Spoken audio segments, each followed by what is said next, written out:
Whopper, whopper, whopper, whopper, whopper, whopper, whopper, whopper, whopper, whopper, whopper, whopper, whopper, whopper, whopper, whopper, whopper, whopper, whopper, whopper. January 2nd, 2023, the NFL community witnessed something never seen before.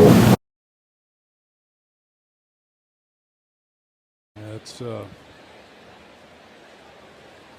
not what any of us want to see, and now everybody's around him, and just hope that he's going to be okay. So we'll take. Bengals wide receiver was lowering his shoulder. It went right into the chest of Damar Hamlin. That's a blunt force chest injury. And when it gets to the point where it's so severe, where someone actually has a cardiac arrest, the first thing that comes to my mind is commotio cordis, where essentially that blunt force trauma to the chest is a shock wave, essentially, and that resets the electrical conduction system of the heart, where the heart literally loses all electrical activity.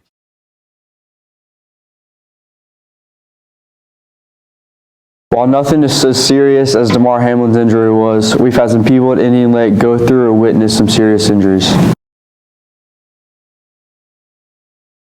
What is the most gruesome injury that you've ever witnessed? Before I became an athletic director, I was an athletic trainer for 15 years, and on the field, probably the worst injury I've seen was in a football game where a running back was running the ball, planted his foot, took a hit by two different guys on each side of the knee, and completely dislocated the knee. So not the kneecap, but so the tibia and fibula dislocated completely off of the femur. So when we went out there, started to assess the injury, it was very gruesome, very displaced, but the first thing we checked for was, did he have a pulse in his foot? Was he getting blood flow to his foot? And he was not. So it became an absolute emergency. We had to drive the rescue squad onto the field, and we had to, with the doctors and the EMS and the athletic trainer, we had to reduce the injury right there. So they pumped him full of meds. We had to reduce it right there because the longer that went, he could lose his lower leg.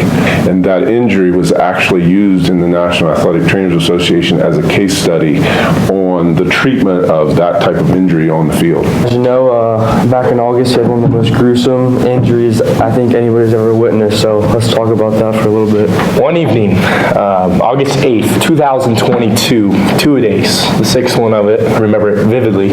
Second half of practice was garbage. I heard two pops. I look over, Logan's leg is not straight. It's about right here, and then the rest of it's down here, and his bone is just punctured up into his skin. What was going through your head when that happened? Thought about the whole season ahead of me because I really worked hard throughout the summer, really trying to work out and stuff. And I really thought like working out and grinding towards the season for my junior year. It made me upset and sad because it just like in a snap, it was just all gone. But it was tragic, but I mean, just to let everyone know, I didn't fall into it on purpose. One of the linemen, being lazy how they are, I stepped back and tripped and fell, and Logan just happened to be there, and then I broke his leg. Let's go reenact this. The running back went through the B or A gap. I flew up there. He made a good read, and I stepped up, and I saw what happened. Tripped right there. Yeah, fell back, and he fell right, like so, into my leg, and it broke. And it just snapped. I came over, I'm like, I'm so sorry, I didn't mean to do that.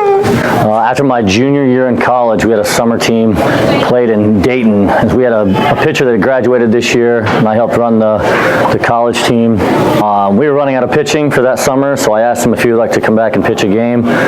He said yes. So he came and pitched in the first game of a doubleheader, and about the fourth inning, he said that his arm was starting to hurt him.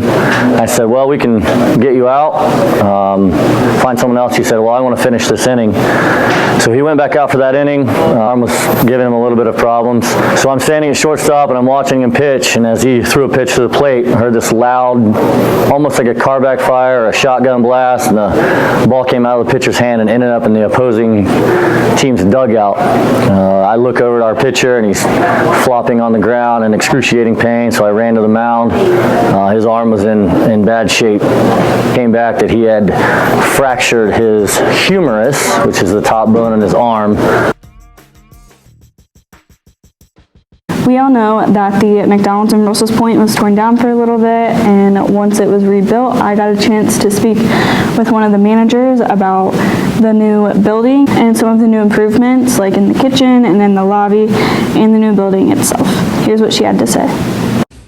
What improvements have been made to the building? So the improvements that were made to the building were a conveyor belt that slides the food up.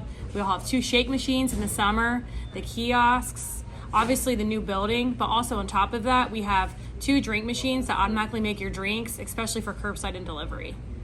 The other building had to be torn down because if you looked at it, the seawall was falling down, the building wasn't set up efficiently for where McDonald's was going, and the foundation was falling apart. My favorite new improvement would personally be the kitchen. So instead of working from the back to the front, you work from the front to the back, take the sandwiches and slide them in a chute, and it shoots the food all the way to the front. The renovation has improved the business efficiency because the crew people can work in a different way where they're working smarter and not harder because everything is set up in the correct way. While the restaurant was shut down, the employees were transported back and forth to other locations, training and getting ready for the new building. So right now, the business has not increased as much because it's in the winter, but in the summer, we expect a huge increase from sales to transactions just because it is a new location.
Since you've heard about some of the improvements, now it's your turn to go into Russell's Point and check them out for yourselves. And don't forget to follow us on Twitter and Instagram. Hi, I'm Brant Parcel, and I'm here to report on the Indian Lake versus Urbana basketball game that happened to go into triple overtime with a comeback win for our Lakers.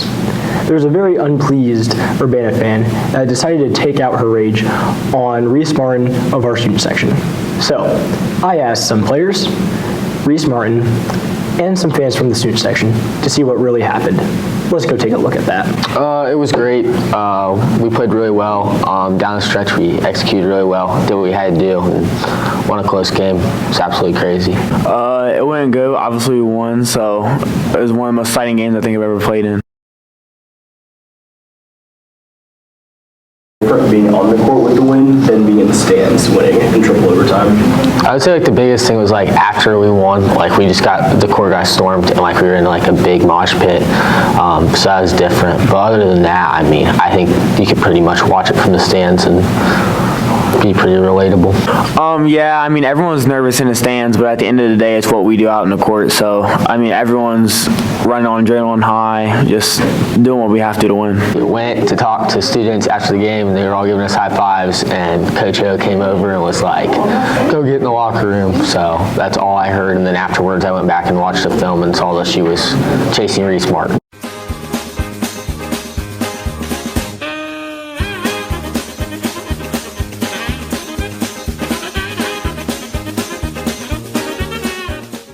I didn't really see her that much. I seen her running around and everyone was get in the locker room. So, but I mean, I heard she went home in handcuffs, so sucks for her, I guess. In the locker room after the game was absolutely crazy. One of our biggest win of the year, so we were hyped and happy that we could execute on that type of level. How did it feel making 2 buzzer beaters in one game? It was exciting. It was cool. The second one was definitely a little more of a prayer. So it was. I'm glad we won it. Next, I talked to Reese. Could you tell me your experience of the lady that chased you? Basically, she was flipping us all off, double flipping us off, and I told her to grow up, and then her eyes got real big, and she started chasing me. It looked like she wanted to eat me. Lastly, I talked to some students from the student section. The game was very fast-paced and down to the wire, and it was a crazy feeling to be there.